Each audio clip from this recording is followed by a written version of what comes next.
For full accident management support, including motor replacement, repairs and personal injury compensation claims, just search G4 Claims today.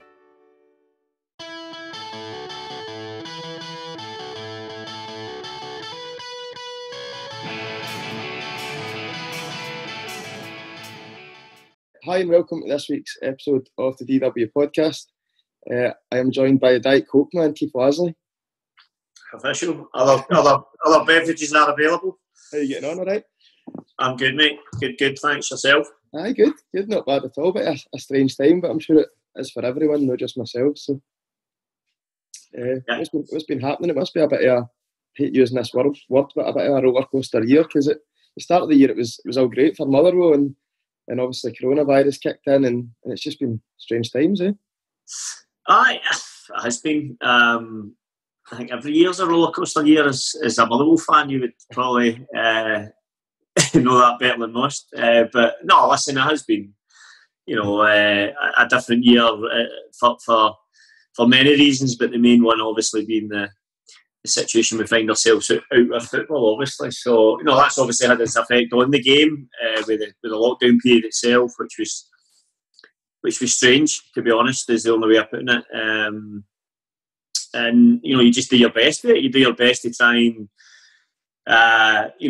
keep a squad of players as active as you can in a difficult period. Your lines of communication as open as they can be, but while doing all of that, what you're trying to do first and foremost is make sure everybody's all right. Everybody's well-being is looked after, and football does come second to that. But you kind of need to do both things. You need to try and look after their welfare and how they're getting on, and make sure that them and their families are okay. But at the end of the day, we also need to make sure that by that point, we're still in a condition to come back at the drop of a hat, because when it first kicked off, we didn't know when we'd be back. Whether it be 2 weeks or 2 months or longer. So it was a tricky situation, to be honest. I think obviously if it happened again, you'd probably be a lot better set to do things maybe a little bit better than you did and learn lessons from it all. But I don't think that's just in sport and football. I think that's across the board. I think everybody will learn lessons for this period. So a bit different, as you say, but I think we're just trying to make the best of a bad situation. How's things in and about the club? Is it beginning to feel like the new normal, or are you beginning to adapt to it, or is it still a bit strange? Do you know what is the new normal? The phrase that's getting manned about is feeling normal. If you kind of get what I mean. It's we're still twice weekly tested. We've got our temperature checks in the morning. We've got all the protocols that surround the games themselves in terms of red zones and who's allowed where, and getting changing away teams changing up in the south. Obviously, the biggest one, the fans not being in the stadium. But you don't want to get used to it, but we're getting used to it. And obviously, you're hoping the baby steps. Even today, I see that the joint response group have said that they are using these test events, the Ross County game, and I'm not sure what the other one is. Is it Aberdeen game? Aberdeen at the moment. So you just start to see the reshoots of recovery where you can see, right, hopefully, you start to think, right, maybe another couple of weeks down the line we might get to try that, whatever, so all these wee steps. But actually the testing, all these protocols, it's actually has become normal, to be perfectly honest. So listen, as I said, the club have done everything we can to try and make it as normal as possible for all the players and for the staff and everybody, and you just got on it, and we're used to it now, to be honest. What's it like as a manager or a coach or even a player, being in an empty stadium that's a competitive match? It must be a bit of a strange feeling. Weird. I mean, the best way to describe it is like a pre-season game, but even then you've usually got a crowd in. But even the whole feel of it, again, it's probably something that everybody, coaches, players, we're getting used to as the week goes on, and it is becoming a bit more normal. But it's just strange, there's no doubt to me. I don't know how the stats would look in terms of the games, whether the running stats and what would be down or whatever. I know there was some stats like the away teams had more victories, certainly in the German game, and I don't know if that backs up in our game as well since it's been back. But just the feel of the game definitely seems as if it's a kind of level down in terms of the intensity of the game and the kind of ebb and flow of the game. And, I think simply certainly from my observations, that is what the fans bring, you know, and I think that's what, you know, if there ever was a situation to emphasise that football is, you know, far poorer without supporters in the stadium, I think this has certainly highlighted it massively. So, but the football itself is a little bit different. But again, you just need to try and make the best of it, and you know, that's what we're doing. But it's strange from the side, even as you say, being a coach, and even you're shouting on your instruction, and you can hear yourself shouting across the. I'm sure the players will not be thankful for that. They can actually hear us shouting for a change, but it's just wee things like that. You know, it's just a strange situation. But do you find it's harder to motivate the players or get them up for it with a game like that? Or, I mean, professionals, you just think, listen, that's what they do. You know, I don't think in terms of getting them up for it. I just think if I'm a football player and I'm going out to play in front of, you know, 5,000 people or 10,000 people or 15,000 people, you know, it doesn't matter what you're doing and what you're performing, whether it be football or, I don't know, and you know, and working in a theatre. If you're going out and there's people sitting in the seats watching you, I think the juices are flowing a wee bit more than, you know, otherwise, you know, if you're going out into an empty theatre or an empty stadium in football terms. So I just think, for me, I think it just has taken a little edge off the game, certainly the games that I've watched, and you know, I think the same says for us. So I don't think it's a conscious thing from the players. I just think it's that adrenaline, that you know, as I say, that feeling, you know, of the momentum in the game and what the fans bring in terms of noise and just the emotion. I think, you know, they emphasise a good point in the game, and they, you know, maybe things are going well, and, you know, obviously the flip side to that, and, you know, things maybe aren't going so well. But I just think it all adds to the emotion and the kind of ebb and flow of a football match. And I think that is one thing that's just kind of, it's almost just like a flat line there, you know, and it's up to the players themselves to raise, you know, rev themselves up. And I think they've had to get used to it. We've had to get used to it as coaches. But, you know, we're doing our best, and we'll just, you know, hopefully get to the point of, you know, you guys and everybody's allowed back in, and, you know, we can get going again, hopefully, in some sort of, like, not the new normal, the normal, if you like. Hopefully that'll make a bit of difference when the fans get back in, Keith, because it's been a That's true. You might actually get a game, Derek, so bring your book the next time you come. Exactly. What has been going on? Because on paper, it's like, personally, as a Motherwell fan, you know, I was looking at the team this year and thinking, we've kept most of the boys for last year. We've got even what you would say is just as good players, or if not better players, come in, and just hasn't clicked yet, is it? Or is that unfair to say? No. Listen, I think it's certainly an element of fairness in what you say. I mean, I'm sure every coach and manager, when they're going through a bad run, probably says the same thing. But we do honestly feel as if our performances have merited more points. You know, again, it does sound very cliche, but we do, as a coaching staff and manager, we you know, he certainly feels that we have deserved a little bit more. But sometimes you feel just that's, you know, such fine lines in this league that, you know, we've just found ourselves on the wrong side of those fine lines in certain matches. So we are where we are. You know, we've not got as many points on the board as we'd hoped. As you say, we feel exactly as you just said there, that we have got a squad that is, you know, is strong, and it should be, you know, should be competing, should have more points on the board than it does. But, you know, what we're going to do if we sit and feel sorry for ourselves? You know, we've not got the points we feel as if we deserve, but we're not going to get any value sitting and mulling over that. It's just a case of, you know, let's get on with it. You know, thankfully we managed to get a good result in the European tie, that keeps that going, and you know, there's just still so much to play for. So that's the message to the players. It's, you know, it's about getting that league win under our belt as soon as we can, and going, because as quickly as it can turn, you know, it's maybe not been going as well. You know, we know it can turn. You know, we've had experience that even in this last 3 years period, as you say. We've had periods and seasons where it's, even after the cup finals, I think I remember, we had a little bit of a dip, and then all of a sudden we come back, and, you know, it's all part of football. It's just trusting your system, trusting your process, trusting the players, the squad, as you say, and believing, you know, just keep working hard. That will, you know, these things will, you know, the points will come. So, you know, we're onwards and upwards to St Johnstone on Saturday, and obviously then the European game on the Thursday, and we just, you know, just keep going, and we'll get there. I mean, it is early days, and as you say, I think most Motherwell fans are looking at this thinking, you know, hopefully, you know, we'll get there, we'll get back to where we should be. But you touched on the European game, Keith, and that must be a real incentive for the players as well. You know, what do you guys say? Like, what is your ambition? Because obviously you take each game at a time, but you're looking at some of the potential opponents we can get after that, if we beat Coleraine, you know, what's the ambition in the dressing room or for the players? Again, I mean, even just before we go into that, even, you know, something you said there is interesting, because I think a lot of the time in football, it's about managing expectation as well. You know, we managed to finish third, albeit, you know, the season was cut short, but, you know, we still felt capable of finishing third.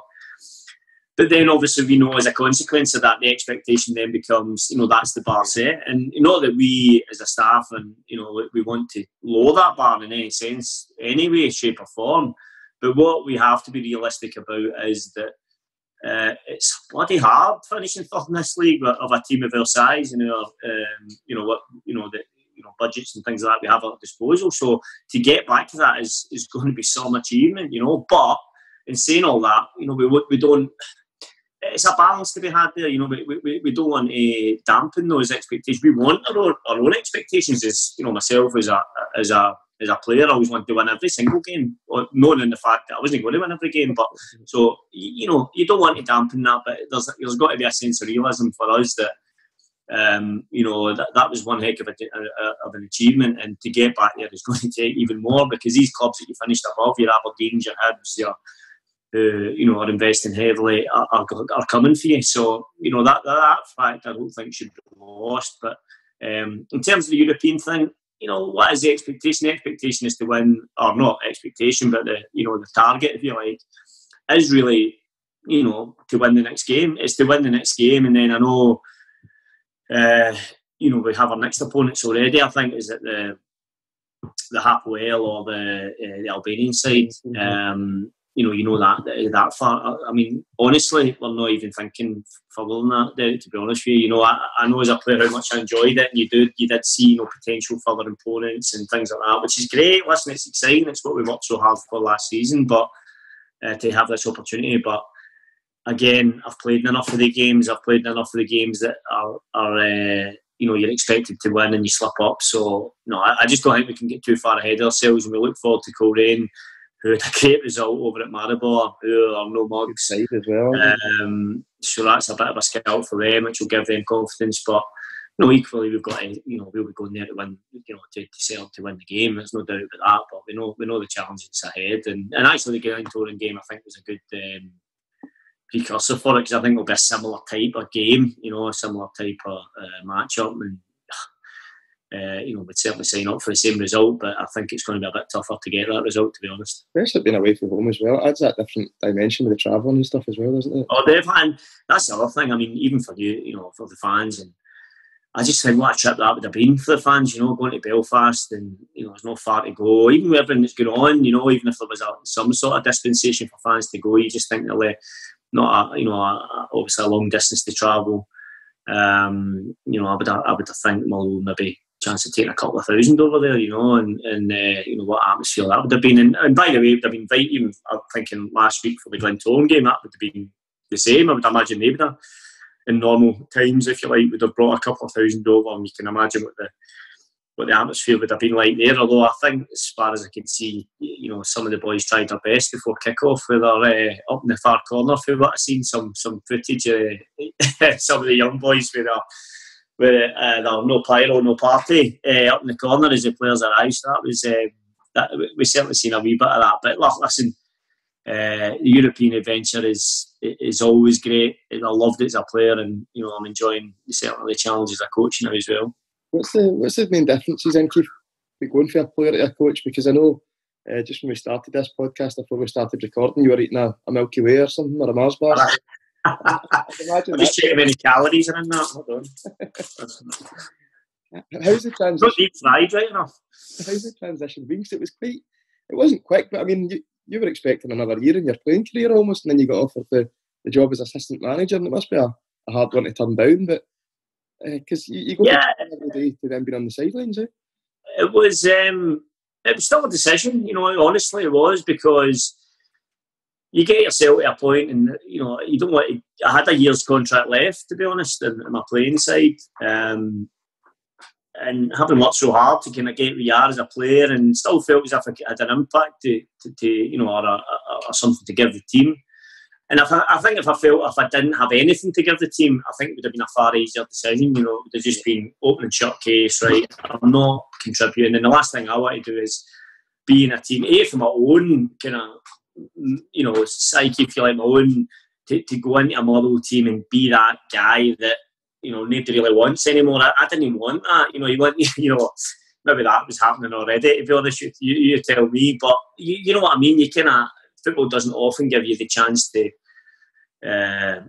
not get in a hat on your own terms, and I was obviously getting this opportunity, and I felt as if I was still contributing to the team, but maybe it was the right time just to step aside. And another thing about it was, what an opportunity for me. You know, I got, you know, for myself, who, you know, has been interested in coaching from probably 25, 26 onwards, been doing all my badges and, you know, working with the under-17s, and then latterly with Crags with the under-20s.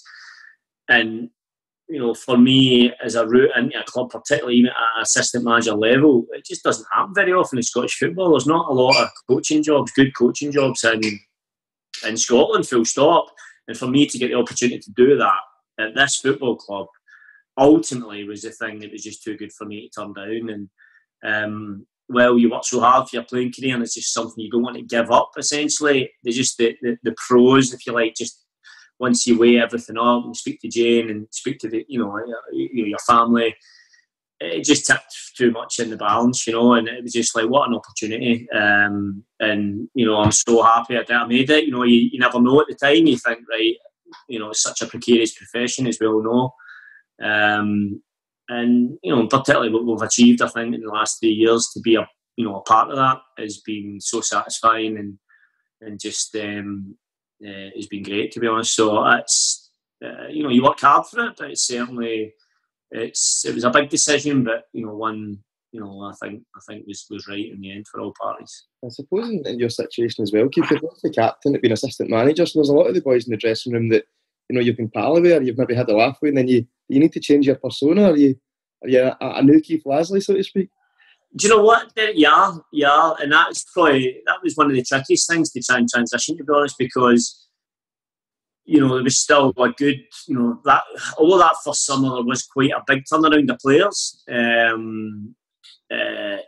still was maybe a dozen, I would say, that I had played with, and I went away on holiday, and I remember coming back, and, you know, you speak to a couple of people in terms of little bits of advice and things like that, you know, I've maybe done a similar thing to that, to myself.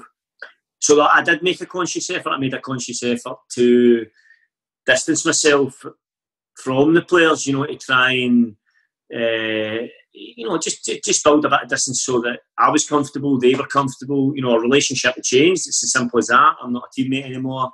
You know, I'm part of a process of picking a team and maybe upsetting a few. So, you know, that relationship's got to change, and you know, so that's what happens. I mean, as the assistant manager, you still have maybe a little bit more of a bridge to the players than the manager does. He's obviously maybe that little bit further away, if you like, because it has to be. But you know, it was a conscious effort, and while you still remain closer because you have played with them, there was that little bit of distance there, and it helped, you know. And I think when I first went in, I was that caught up in just being the best I can be. And, you know, remember, I've got to still build a relationship with the manager as well. You know, me and the manager, I was a player for him, I was a captain.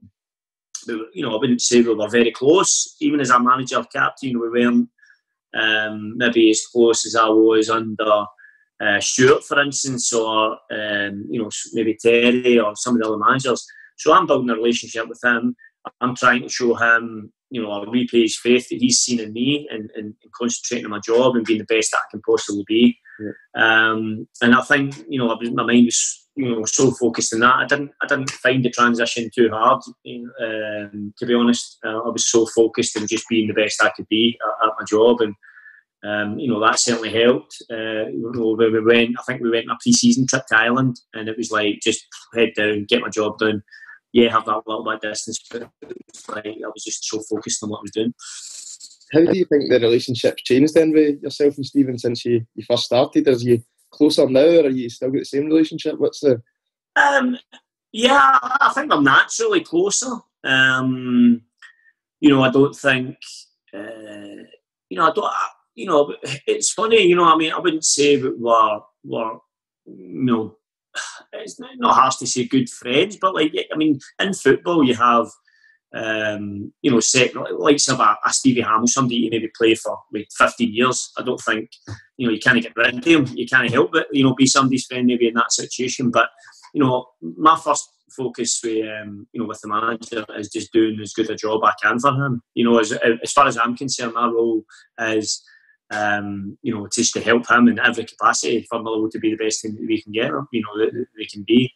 So that's my first priority. We're both quite private people away from football, so we certainly don't socialise away from the game. You can at the moment, but no close in that sense. But when we're in the building and on the training pitch, we're very close. So I think that's it's a close professional relationship, and as I said, that's really like it. I mean, when I'm away from football, to be perfectly honest, I'm spending time with my family. I'm not, you get friends out with the game and you spend time there. But as soon as it's work time and game time, we're as close as can be, and we're very close in terms of the way we see the game and similar principles. So I think it's been a good relationship, a good working relationship, and one that I hope can go on for a while yet.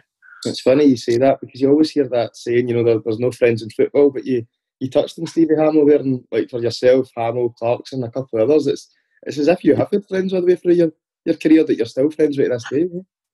Yeah, I mean, I think that's probably a consequence of just being at the same place for a long time. I think, I don't think football's unique in that sense. I suppose I think across industries, if you're in a factory, you're working anywhere, electrician, plumber, in a factory, you have guys that you're maybe a bit closer to than others. If you two people stay in a workplace for a long time, then you're probably going to build more of a friendship than with other people. But yeah, I think we've been at the club for such a long time. Myself, Hammy, Faddy, Clark, all the guys you mentioned there. I think there's obviously a bit of a stronger bond there, and as you say, in football, there's not many people that really keep in touch if it's not for a footballing reason, in terms of coaching or scouting or asking if somebody about a player, just being friends, and it's not very often it happens. So, but yeah, so that's good, and it's not as if me and Hammy meet up every other week. Obviously he's doing his stuff with the academy, and we speak about that, and the boys coming through, but it is nice that we have come through the one club together, and I know we've had nights before with all the lads that come through the class of 2002 or whatever it was called, and it's nice that you have spent a kind of similar journey with these guys in the same football club. It's pretty cool. I think it speaks volumes as well, that you're all still involved at the club in some capacity, and it just goes down to, it must be something quite special, or something, in your heart that Motherwell means to you. It's all obviously the place where you've all come through, and it's good to see that you are now helping the next generation of kids come through. No, it's a privilege, to be honest. And if somebody said to me, I've said it a million times, but if you'd have said to me when I walked in the door that I'd still be at the club, working for the club, and I've captained the club, and now got a prominent role in terms of the coaching side of it, Hammy the same, it's just like, I just wouldn't have believed you, to be honest with you. So to have it to that chance is just, it's brilliant. There's no getting away from that. I love it. But the flip side to that is that we're here to do a job. We're not here, I'm sure Hammy would say the same thing, and like what I said with my playing days, I didn't want to become in the way of a good young player coming through, or just in the way, full stop, to be honest with you. I want to be part of a successful Motherwell team, and for me to do that, I need to be good at my job. So I'm not here just because I've managed to play a few games for Motherwell, and Hammy the same. I'm sure, as I say, would say the same thing. I want to be here to do a job and make Motherwell the best that I can be, and that's what will make me happy. As I say, it's nice to still be here, but I want to be here making a difference, and that's what drives me. That's what drives me on, and as I say, I'm sure Hammy would say the same. On the young players, Keith, obviously you've just lost David Turnbull. It must be a bit of a blow to you, but fair play to him. He's certainly earned his move. I know. Listen, top talent. In terms of young talent, I've seen, honestly, he's the best I've seen, certainly in that area of the pitch. So I think everybody at Motherwell got to be proud of that fact. All the way through the academy, all the coaches have played a small part in it. Obviously, David himself, who's his family and the boy himself. But these are the moments I think everybody in the academy have got to get a little pat in the back. They could do that for not a lot of recompense in terms of money. And I've been up at Braithurst myself, and the hailstones are coming in horizontal. It's not the most enjoyable experience sometimes at the wrong time of year. So the amount of hours that the youth coaches, adult coaches, all the way through David's journey, I think they all need to take a pat in the back. And luckily for us, we were there at the kind of latter end of that journey and seeing what a player he'd become. So proud to see him coming through the system. It's what our club's all about, and happy to see him go and further his career. And I'm sure it'll not be the last stop on the ladder, if you like, or on his career path. And I'm sure we'll see him play for Scotland. Absolutely no doubt about that. But hopefully another little badge of honour for the club that we've helped develop another really good young Scottish talent. And long may it continue, that the club can, we can continue to do that. Away from coaching then, Keith, what have you been doing with yourself? I believe you've been doing Spanish lessons. Yeah, I see, senor. I have. I mean, it's back to lockdown, and it's a funny situation. You've got a lot of time in your hands, but it's right. What do you do with it? Young family, that probably takes up most of it. But professionally, you want to keep yourself going. You want to try and keep active, keep your brain active, and there's obviously football kind of stuff, if you like, for want of a better phrase, that you can get on with in your own development in football terms. But Spanish is something I've done alongside my pro license 3 or 4 years ago now, and I enjoyed it. I enjoyed it at the time, and it's actually through the PFA. It's been good, actually, really good. And I don't actually know how I'm still a member and I'm not a player anymore, but anyway, it was them that organised it. And I just enrolled in it was almost like a refresher course, really, more than anything. But again, really enjoyed it, and I'm actually hoping to then, so that's the kind of, went through a Zoom, Zoom course of 10 weeks, and I'm hoping to actually go back and further it on, because it's something I really enjoy, something I'd love to take a lot further, actually, something I'd love to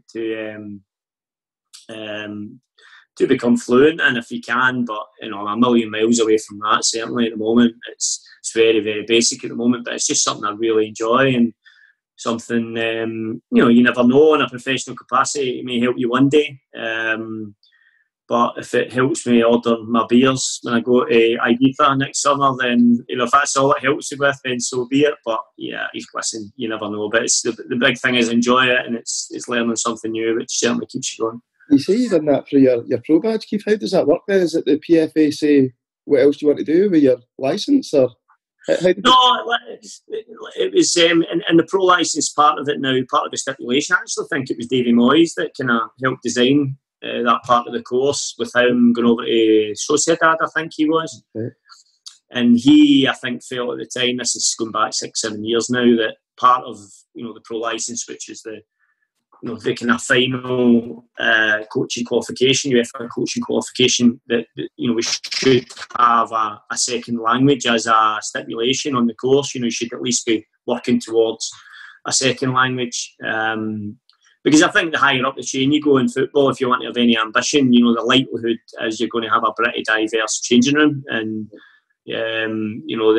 having some linguistic skills, maybe in another language, could be obviously a help. If you move to Spain or move to a Spanish-speaking country, then it becomes even more of a tool, if you like, or a help. But he added that kind of module, if you like, into the coaching course itself. So as part of the course, we would, you had to, start to learn a language and then present that on a kind of test. You had a verbal test, if you like, as part of your final assessment. So yeah, we did that, and that was 3-4 years ago, and then I kind of just forgot about it. Always something you're right, I'm going to keep it going, and then I just kind of fell away from it, to be honest with you. And then this lockdown gave me the chance to actually sit down and think, right, what can I do? And what I'll do, right, let's have another look at Spanish and try and reignite that, if you like, So, who was on your? So I'm on a mission now. I've just finished my first 10 weeks, as I say, and I'll hopefully, get it going again. And I think another consequence of lockdown is these, with Zoom and a lot more things happening on this sort of platform, is I think it's opened up a lot more avenues of self-development and, maybe a little bit more of a chance of doing courses like this. So hopefully, this time next year we'll do this again, and we'll just do it all in Spanish. All right. Sounds perfect. Which means you need to learn as well. It was many moons ago, but I get my higher Spanish about 15. Oh, there you go. Well, give me another few weeks and we'll have a go at it. Next 10 weeks we'll give it a go. Who else was on your course? Was there anybody that was hopeless? On the Spanish course that I just did there, Aye. I don't know if you know. I'm trying to think who else was on it. Did you do it with other players then, other coaches? Aye, so no ex-players, but Christoph Berra was on it. Who else? Some ex-players on it as well. Aaron Taylor Sinclair was on it. Who was at Motherwell. Lad Kieran McInnesby, he used to be at St Johnstone, played a few other teams. So there was maybe about a dozen of us on the Zoom. So it was good. I mean, to be fair, the PFA have again during the lockdown period, they've been pretty good in terms of trying to look out for players. Doing different courses. Language has been one. I think there was a couple of trades that they were trying to get players involved in, and I think they used that time to try and keep players active both mentally and hopefully obtaining other skills as well, because it's such a difficult marketplace now for players with everything that's happened after COVID. Already Scotland was a tough marketplace in terms of the finances that in our game are pretty stretched at the best of times, but add in this situation, then it's a bit of a minefield, to be honest. And I really feel for the players. Actually, I feel for the kind of what the state of our game is going to be, particularly in the lower leagues, post COVID. So it's a tough time for players out there, and I think opportunities through the PFA to do these courses is invaluable. So I think any help the PFA can get along with that, I think is going to be helpful. How does it work, Keith? Do players sign up as a team or as an individual? Do the PFA come in at the start of the year and say, here's the benefits as to why you should be a member of this organisation? Yeah, it's an individual thing. I feel for the PFA up here. I mean, you look at the size and the might of the PFA down south. I know, we shouldn't always compare ourselves with them. We are a much smaller country, but I think what the PFA done down there a long time ago is they managed to get in on the TV deal, and they get a percentage of that every time. And we all know how much that's worth nowadays. So I think they're so well funded down south, and it's such a shame because, particularly as I said there, at a time like this, the players could be doing a bit of help, to be honest. Particularly the further down the leagues you go, and the PFA I think are doing their best. Fraser Rusher and Michelle Evans and all the guys there, in terms of trying to support the players as much as they can through education grants and different things. But it's just so difficult, I think, with the level of finance they've got. I mean, the players individually, I think it's maybe £14, £15 a month they're paying, as you would with a union, any of the kind of unions. But it's just so difficult to help, to have the finance with. I mean, I don't know how many members they've got, but if you do the maths, I don't think they'll have a lot of might, if you like, a lot of real capital behind them to really make the changes that they would like to. And as I said, when you hear even tying it into mental health and things like that, you hear the rates of that and gambling, and across all the levels now at football, it's you can see that there is a need there for their welfare to be looked after, and it would just be nice if they could get a bigger injection of money into them, but I don't know how to go about that, to be honest. Just on that, Keith, the kind of gambling side and the mental health thing, I mean, football dressing rooms must have changed quite dramatically from when you first came through. It seems from the outside looking in that, when you broke into the dressing room, or when you broke into the scene with Motherwell, it seemed like football dressing rooms were a harder place to be. You know, people were harder characters, and I think now, you know, you've got the influence of social media, and you know, people almost play their life out on Instagram or Twitter. And how do you? What would the main differences be for you? Do you see a difference in the players coming through? Do you think it's sometimes they need a bit more of an arm round the shoulder? And oh, massively. You know, I don't just see a difference. I see a huge difference, and I think that's a continual thing. I think that's incrementally, you know, that is happening more and more and more. You know, I think that's a wider societal issue, to be honest. I think it's not just football. I think the young boys coming in nowadays seem younger, seem not as, you know, savvy, if you like, not as kind of streetwise. And I just think it is a general consequence of kids nowadays. And I'm generalising here, I know, but being mollycoddled a bit more than they were back in the day. You know, it was when I was 15, 16, and, you know, I can only speak from my own experience, but it was, you know, get out and get a job sort of mentality from my parents, you know. It's you're not getting dropped off of that job. It's like, go out and get a job, get it yourself, get back, and get on with it, you know. And I just think that's the way it was. And, you know, I'm sure we could sit here and discuss the reasons why it's changed, got that to that point, to this point, for I'm sure a long time. But the bottom line is, it's happening. I think, you know, and I think it is just a consequence of the parents having a lot more influence on the younger, protecting them a lot more.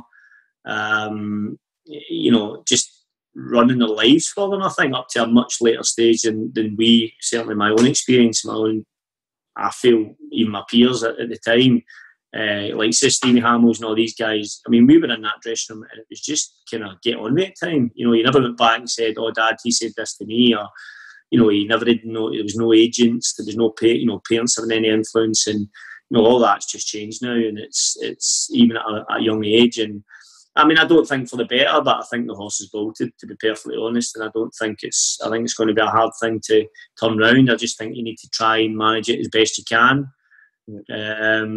and just you know, just go with it, and as I say, manage it as best you can, and go on with it. I mean, when you came into the Motherwell team, there was some big characters in there as well, wasn't there? You know, some really older, experienced players that I can imagine might have given you some pelters when you were coming through.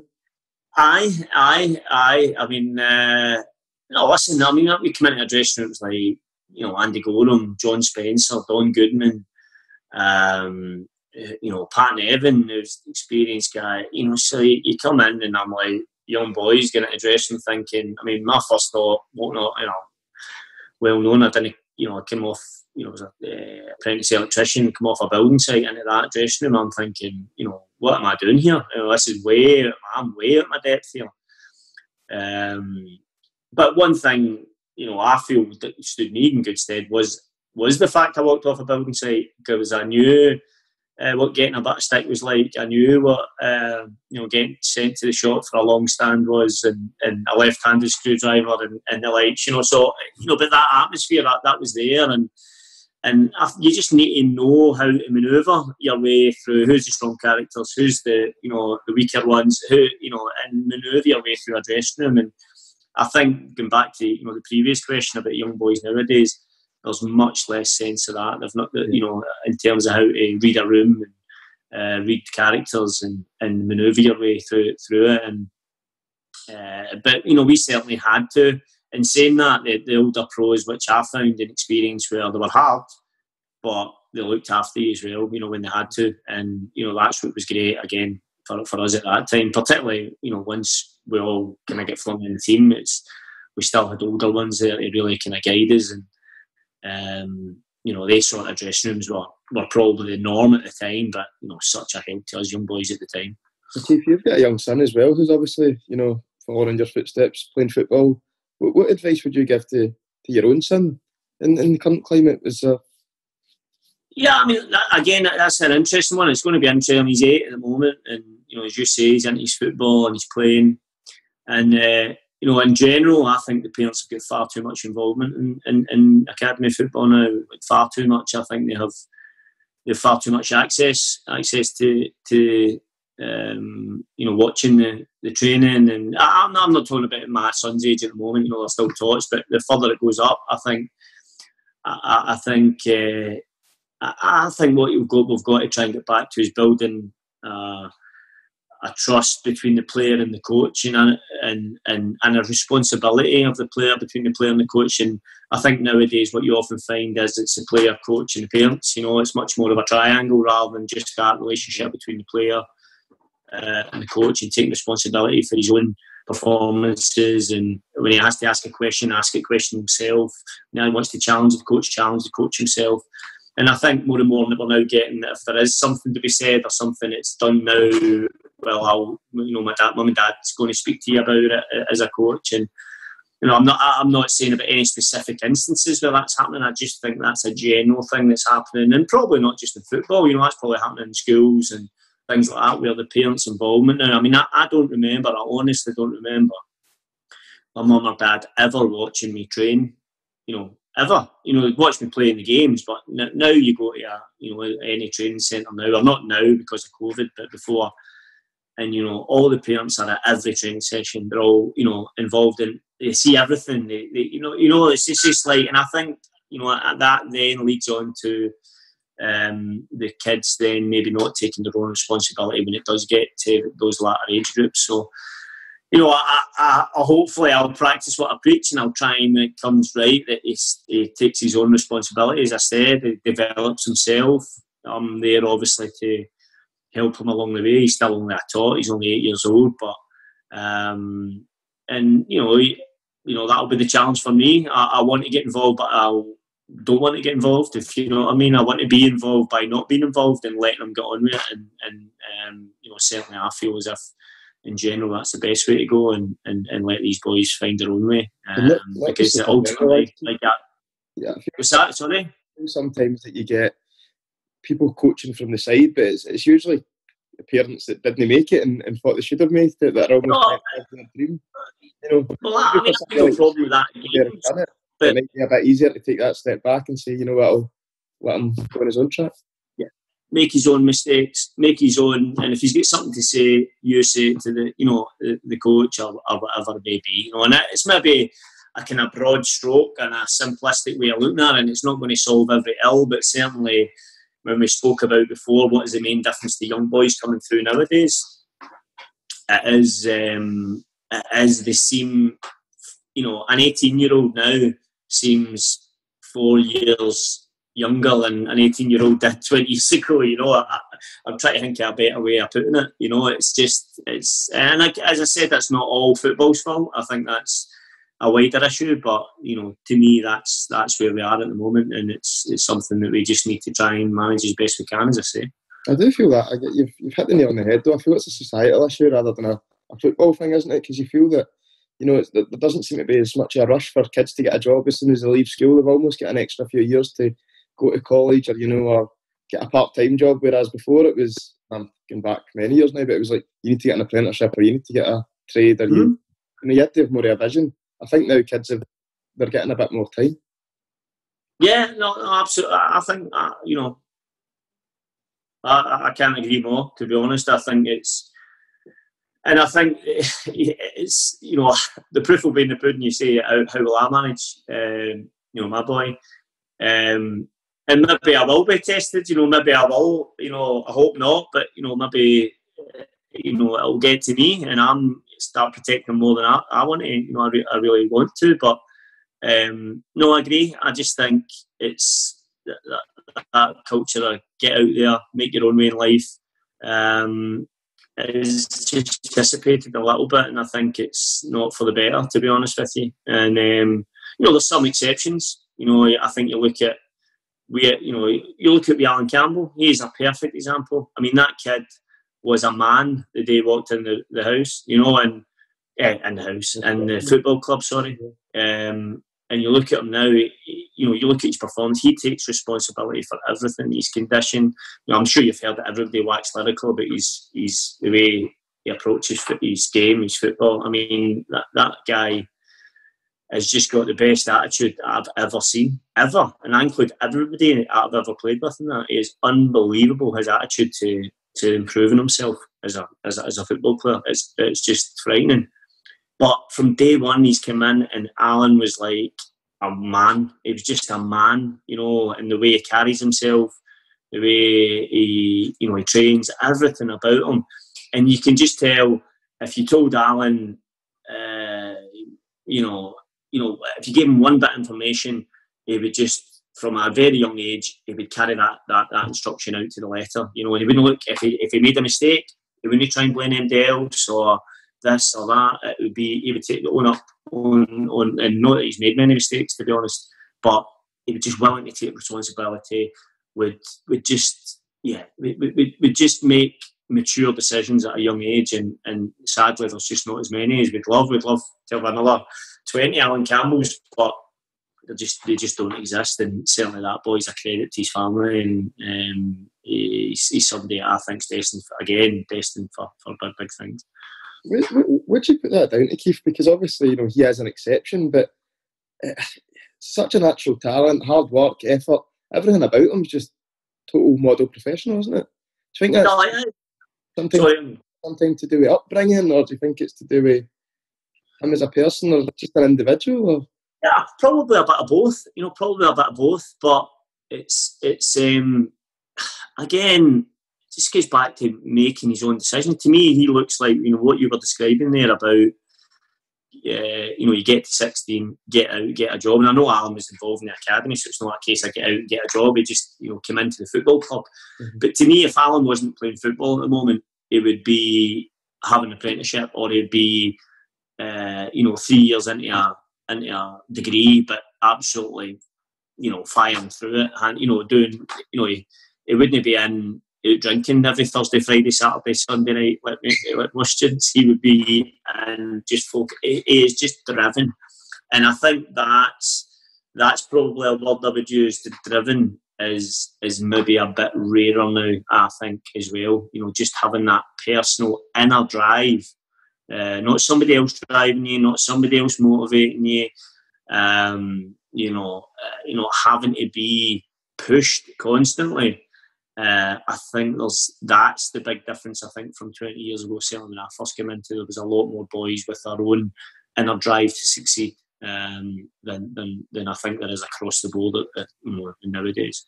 And that must be extremely frustrating. And I wouldn't expect you to name any names, Keith, but I think even for a fan, for the outside looking in, there is sometimes that you see players on the pitch and you think they've got so much potential, but they don't have that drive.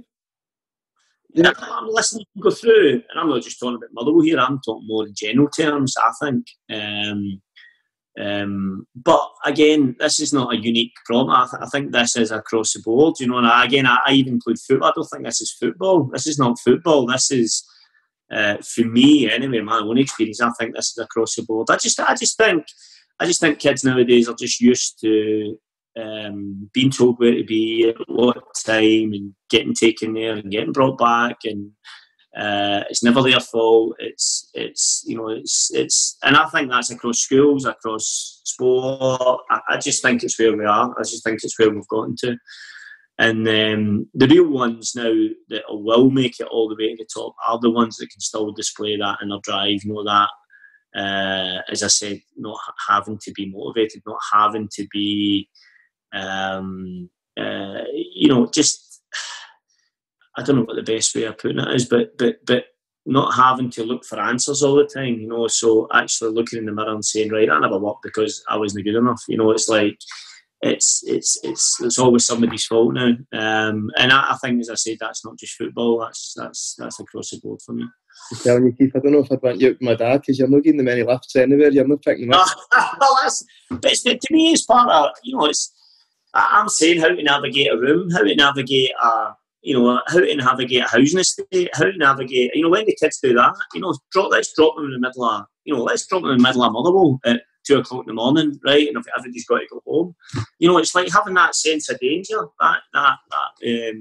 no, nobody's ever in any danger anymore, and I'm not advocating, like the Hunger Games here or something like that, but, I think kids just working problems out for themselves, I think, is what we need to get back to. I'm going to make sure that Jane listens to this, because I'm sure that you've not always managed to get yourself home after a night. That's very true. That's very true. In fact, I just wish I stayed. It was the last stop of the train, because then I'd have to get off. But unfortunately, I'm about 4 or 5 stops to the end. You've missed that one. What's in the future pipelines for Keith Lasley? It sounds like 5 years down the line, you might be over in Spain coaching. Well, that would be nice. Aye. La Liga. I would take La Liga now, sign up for that. 5 years, well, I don't know. What is it? A week's a long time in politics, I think. That's the same for football, to be honest. But I don't know, is the honest answer. You know, where I want to be, still in the game, still coaching and you know, one day managing. But you know, who can tell? This is such a precarious profession. I've done a great time so far doing what I'm doing. I want to, you know, obviously want to stay at Motherwell for the foreseeable and still be making a difference at this football club. It's what I'm passionate about. It's what I want to continue doing. And long may that continue. What comes after that, I just don't know. I just don't think you can plan too much. I think you can just try and be, you know, do your job, do it to the best of your ability, and what will be, you know. And you know, yeah, we've not had the start we would have liked, but you know, as determined as ever to again, to, you know, have that roller coaster that we're always on at Motherwell, get it going on the upward curve again, and keep going and see where it takes us. So no, I don't think there is a big grand plan. It's just keep going, keep developing, keep learning, and see where it takes you. And as much as I'd love to see you over in Spain, Keith, in the short term, 3 points would be ideal. I'd sign up for that as well, to be honest. No, listen, it's been an absolute pleasure, Keith. Thanks very much for your time. No worries, Derek. Cheers, mate.